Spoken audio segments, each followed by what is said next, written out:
আজকের মূল প্রবন্ধ লেখক শাহজালাল মাসিক পত্রিকার সম্মানিত প্রতিষ্ঠাতা পরিচালক এবং সম্পাদক জনাব রুহুল ফারুক সাহেবের অক্লান্ত পরিশ্রমে আয়োজিত এই ব্যতিক্রমধর্মী ইসলামিক কালচারের অনুষ্ঠানের এই অগ্রযাত্রা আমাদেরকে দেখিয়ে দিয়েছে যে সমাজে যত অপসংস্কৃতি আছে সেগুলোর বিরুদ্ধে ইসলামিক সাংস্কৃতিক অনুষ্ঠানের মাধ্যমে একটি সমাজ, একটি মুসলিম উম্মাহ এগিয়ে যেতে, দুর্ভাগ্যতে এগিয়ে যেতে পারে। তাই আমি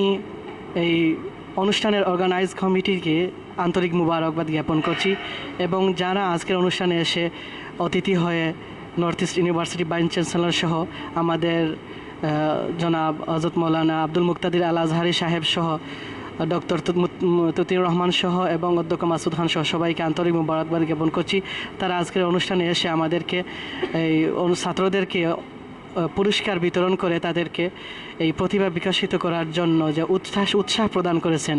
সেই উৎসাহ নিয়ে তারা এগিয়ে যাবে দুর্বার গতিতে ইনশাআল্লাহ।